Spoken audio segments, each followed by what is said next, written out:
అందరి ఉద్యోగాలు కూడా రెగ్యులరైజ్ అవుతాయి, మీరు ప్రభుత్వ ఉద్యోగులుగా గుర్తించబడతారు. కాబట్టి తెలంగాణ రాష్ట్ర ఉద్యమంలో మనం చెయ్యి చెయ్యి కలుపుదాం, కాలు కాలు కదిపి కదం దొక్కి రాష్ట్రాన్ని తెచ్చుకుందామని చెప్పి ఆ పోరాటంలో వాళ్ళను భాగస్వాములను చేసినాం.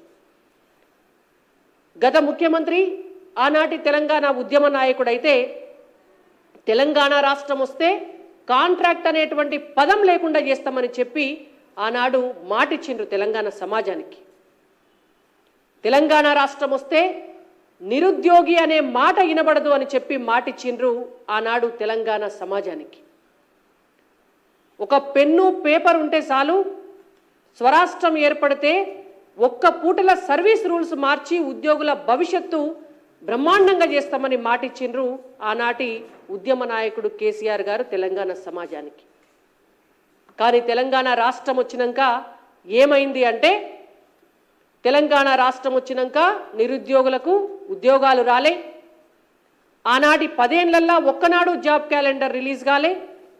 ఇవాళ 6 నెలల కాంగ్రెస్ ప్రభుత్వ కాలంలో కూడా ఇప్పటి వరకు జాబ్ క్యాలెండర్ రిలీజ్ కాలే.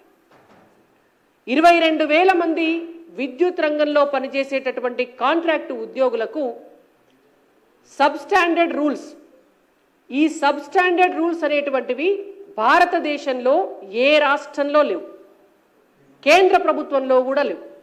ఒక కొత్త రూల్స్ తెలంగాణ రాష్ట్రంలో ఒక కొత్త రూల్స్ పెట్టి ఆ రూల్స్ ప్రకారంగా వీళ్లను రెగ్యులరైజ్ చేస్తున్నాము అని అబద్ధాలు చెప్పి ఒక కొత్త పదం ఆర్టిజన్ అనేటువంటి ఒక పదాన్ని క్రియేట్ చేసి ఆ 22,000 మందిని ఆర్టిజన్లుగా గుర్తించింది గత ప్రభుత్వం. ఇవాళ వాళ్ళు నెత్తి నోరు కొట్టుకుంటున్నారు. ఈ 22,000 మందికి ప్రభుత్వ ఉద్యోగికి వచ్చేటటువంటి పే స్కేల్ రాదు. ఈ 22,000 మందికి ప్రభుత్వ ఉద్యోగికి వచ్చినట్టుగా ఈపీఎఫ్ రూల్స్ వర్తించవు. ఈ 22,000 మందికి ప్రభుత్వ ఉద్యోగులకు వచ్చినట్టుగా ప్రమోషన్లు రావు.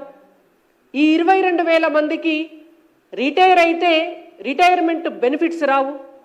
ఈ 22,000 మందికి రేపు రిటైర్ అయిన తర్వాత పెన్షన్ కూడా రాదు.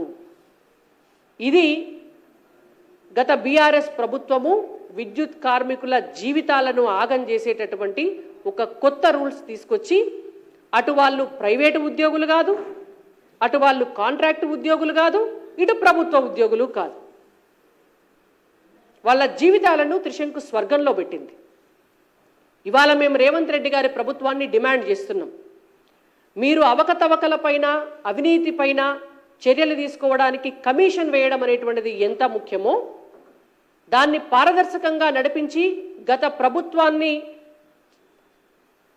ప్రభుత్వం వల్ల నష్టపోయినటువంటి డబ్బును రికవరీ చేస్తారా, వాళ్లకు శిక్ష పడేలాగా చేస్తారా, అవన్నీ చేయటం అనేటువంటిది ఎంత ముఖ్యమో ఇవాళ తెలంగాణలో ఉన్నటువంటి ఈ 22,000 మంది విద్యుత్ కార్మికుల భవిష్యత్తు, వాళ్ళ ఉద్యోగాలను రెగ్యులరైజ్ చేయటం కూడా అంతే ముఖ్యం. కాబట్టి మీరు వీళ్ళందరినీ కూడా రెగ్యులరైజ్ చేసే దిశగా ఆలోచించాలని చెప్పి మేము రేవంత్ రెడ్డి గారిని అలాగే విద్యుత్ శాఖ మంత్రి గారిని కూడా డిమాండ్ చేస్తున్నాం.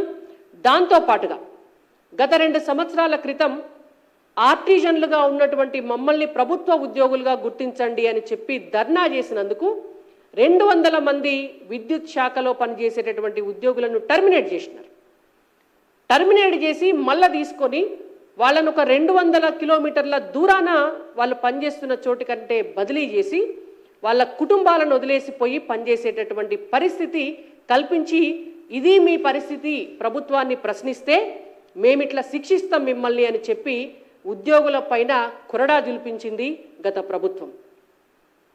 ఇవాళ ఆ ఉద్యోగులందరికీ కూడా ఆ 200 మంది ఉద్యోగులకు కూడా మళ్ళీ వాళ్ళ స్వస్థలాలకు వాళ్ళు గతం నుంచి పనిచేసినటువంటి చోటుకు బదిలీ చేసే విధంగా కూడా రేవంత్ రెడ్డి గారు చర్యలు తీసుకోవాలని చెప్పి డిమాండ్ చేస్తూ విద్యుత్ రంగ కార్మికులతో పాటు విద్యుత్ శాఖలో జరుగుతున్నటువంటి అవినీతిపై మీరేసినటువంటి కమిషను, దాని తదనంతర తీసుకోబోయేటటువంటి చర్యలు కూడా కేవలం రాజకీయాల కోసం కాకుండా ఇవాళ విద్యుత్ కార్మికుల జీవితాల్లో వెలుగులు నింపాలి.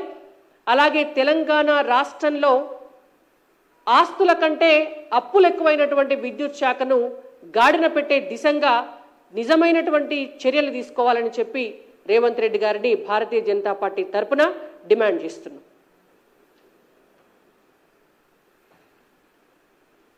ధన్యవాదాలు.